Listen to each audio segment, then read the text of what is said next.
Bravo. Antoine Lavoisier, célèbre chimiste français du XVIIIe siècle, chimiste, philosophe et économiste français, père, dit-on, de la chimie moderne, a dit « Rien ne se perd, rien ne se crée, tout se transforme ».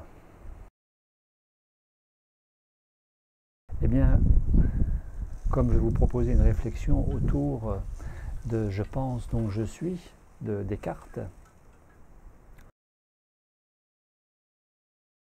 je vous propose aujourd'hui de réfléchir sur cette célèbre citation « Rien ne se perd, rien ne se crée, tout se transforme ». Alors c'est vrai que d'un point de vue chimiste, biochimiste, la nature transforme en permanence et renouvelle en même temps. C'est le principe du cycle des saisons. Après l'hiver, le printemps, après le printemps, l'été, etc., etc.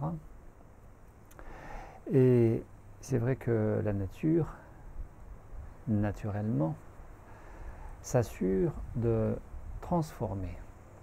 Vous jetez un mouchoir papier au sol, eh bien les feuilles vont le recouvrir, surtout si c'est dans la forêt. Le temps y fera et ce mouchoir sera dégradé naturellement, à une vitesse plus ou moins lente ou rapide. Un sac plastique sera aussi dégradé avec beaucoup plus de temps. Et puis, tout se transforme aussi au regard de cette impermanence de toute manifestation solide, liquide, dans ce monde tridimensionnel, ici-bas, dans ce monde, que rien n'est amené à durer, à être éternel, et tout le manifesté est amené à disparaître et se transformer. C'est ainsi que les humains partent après une vie plus ou moins bien remplie, plus ou moins bien réussie, et leur corps va être dégradé par la nature sous le sol et servir de nourriture aux vers de terre, etc., etc. Donc oui, bien sûr, tout se transforme. Tout se transforme, je dirais, du point de vue de la nature, de la botanique, de la biochimie, de la géologie, les pierres, les montagnes, les volcans. Mais qu'est-ce qu'il en est du point de vue de l'être humain? Est-ce que tout se transforme toujours? Je n'en suis pas sûr. Je ne peux pas ne pas penser à cet ex-collègue en milieu hospitalier qui avait quand même été marié 2 fois à des hommes maltraitants parce qu'elle-même avait vécu la maltraitance avec son père quand elle était enfant. Ainsi, est-ce que les choses se transforment si elles se répètent? On ne peut pas parler de se transformer si les choses se répètent. Je ne peux pas m'empêcher de penser à cette femme qui me racontait avoir été mariée 2 fois, une première fois 13 ans avec un pervers manipulateur narcissique, et puis d'avoir péniblement réussi à divorcer et d'avoir reconnu un deuxième homme, le deuxième homme de sa vie pendant 9 ans, et d'être de nouveau avec un pervers manipulateur narcissique, et depuis quelques années, plusieurs années, de préférer rester seule, au risque de retrouver un pervers narcissique, de ne pas savoir faire autrement. Est-ce que les choses se transforment si elles se répètent? Et je ne peux pas m'empêcher de penser à cet ami homme, qui depuis des années ne fait que rencontrer des femmes indisponibles, mais véritablement indisponibles, absolument pas enclines à la relation amoureuse, et lui de se désespérer d'arriver à faire une vie, construire une vie d'amour, une vie amoureuse et avec des enfants. Et aujourd'hui, d'être depuis un certain temps avec une femme plus âgée que lui, et qui plus est d'avoir déjà des enfants et de ne plus en vouloir, est-ce que les choses se transforment? Même si nous disons que le temps fait les choses, que les choses peuvent évoluer, qu'il faut du temps au temps, certes, mais est-ce qu'elles se transforment si à minima elles se répètent? Et puis je ne peux pas m'empêcher de penser à cette vieille connaissance que j'ai toujours connue depuis plus de 20 ans, s'intéresser à tout, construire tout, commencer tout et ne jamais rien terminer. Et cette vieille connaissance de s'en plaindre, mais finalement de rester dans ce fonctionnement. Et au final, de rester dans une certaine frustration aménagée, une réelle amertume et une manifeste tristesse de fond, derrière le sourire, derrière l'apparence du tout va bien.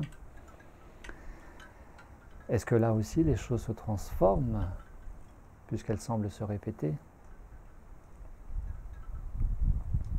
Et ainsi, de voir tant et tant de personnes faire bon gré mal gré, de composer autant qu'elles le peuvent, et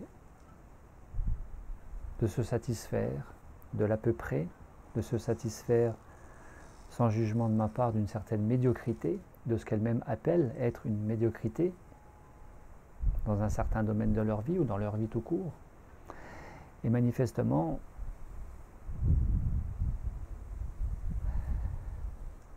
de baisser les bras, de se résigner, plus ou moins fataliste, et de dire, voilà, c'est comme ça, la vie c'est comme ça. Est-ce que les choses se transforment aussi dans ce cas-là, si elles se répètent, et si elles ne nous permettent pas de nous déployer, de nous réaliser, et de faire que notre vie soit une vie de bonheur, une vie heureuse, accomplie? À partir du moment où nous transformons les obstacles en tremplin et que nous transcendons un niveau de conscience inférieur, c'est-à-dire la pseudo-conscience, c'est-à-dire le mental égotique, c'est-à-dire le mental des résistances, le mental des 8000, le mental des excuses, des justifications, le mental des identifications, le mental de l'émotion, l'émotionnel limitant, avec les peurs, avec les rancunes, avec les amertumes, avec les hontes, humiliations non intégrées, non digérées, et qui sont autant d'obstacles dans la vie, potentiellement obstacles dans la vie du plus grand nombre, parmi nous autres, les humains. Qu'en est-il de cette réalisation, véritable réalisation, transcendance, transformation des obstacles en tremplin? En réalité, le plus souvent, nous transposons plutôt que nous transformons. Transformer implique, nécessite, suggère vraiment cette notion de dépassement de soi, de dépassement de ses limites, de quitter sa zone de confort pour l'élargir et ainsi d'y rester au final, après l'avoir élargi, et de s'être exposé à l'inconnu. À l'inconnu, et qui plus est inconnu, de nos peurs, qui au final ne sont que le seul risque. J'ai grandi avec cette croyance transmise maternellement que la peur n'évite pas le danger, et j'ai toujours précisé, quand j'entendais ça, j'ai toujours précisé, complété en disant que oui, mais le seul danger c'est la peur. Ainsi, dans la vie, nous faisons deux choix. Choix de peur ou choix d'amour. Les choix de peur nous limitent et nous font transposer, répéter et générer autant d'insatisfaction, frustration, amertume, et puis de s'asseoir sur un banc et de baisser les bras, plus ou moins, de se résigner. C'est comme ça, c'est la vie. Alors que les choix d'amour, basés sur l'intention, la conviction la détermination, l'objectif plutôt que l'espérance, plutôt que le souhait. Il y a des nuances à ces termes entre espérer, souhaiter et être déterminé, convaincu, avoir une intention inébranlable. Eh bien, les choix d'amour nous permettent de nous dépasser en allant au-delà de nos propres limitations perçues comme telles, réelles ou imaginaires. Et la première des limitations, c'est la peur. Alors, oui, monsieur Lavoisier, rien ne se perd, rien ne se crée, tout se transforme à partir du moment, concernant l'être humain, où nous générons, mobilisons les ressources, le potentiel qui est là chez tout le monde, chacun à son niveau, chacune à son niveau, avec l'énergie, la force, la puissance du cœur aimant, qui s'autorise, plutôt que du mental limitant,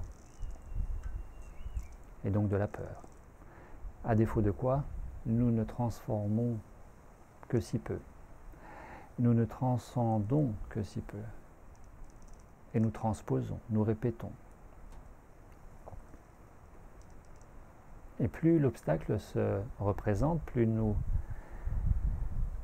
replaçons nous-mêmes les conditions de la difficulté qui nous fait nous réexposer à une même difficulté dans un même contexte de formes différents, mais de fonds similaires ou identiques, contexte professionnel, amoureux, sportif, etc., etc. Plus il y a cet échappatoire, cet aménagement qui consiste à sublimer, plus que de transcender. Alors, sublimer ou transcender, transposer, répéter ou transformer, transmuter. Telle serait mon invitation du cœur à ce que, au-delà de apprendre, comprendre, par toutes ces vidéos, par tous ces livres, par toutes ces conférences, ces stages et ces expériences ou épreuves de la vie, eh bien plus que de apprendre et comprendre, eh bien se réaliser, être épanoui dans tous les domaines de sa vie, là où vous avez déterminé de l'être, que ce soit alimentaire, changer une habitude alimentaire pour votre santé, votre rayonnement, votre joie, votre équilibre corporel, physique ou équilibre psycho-émotionnel, que ce soit dans votre domaine accomplissement professionnel, sportif, familial, bénévole, etc. Rien ne se perd, rien ne se crée. Tout se transforme en conscience dans l'accueil, l'acceptation de ce qui se présente.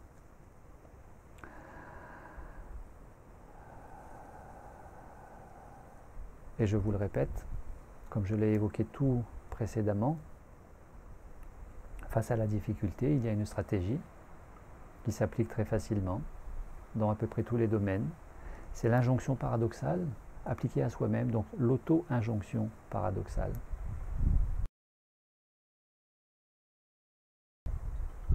C'est une option possible. Et en définitive, de regarder ses peurs, d'accueillir ses peurs, de se laisser traverser par elles, sans s'identifier à elles avec le mental. Merci à vous, à très bientôt. Au revoir.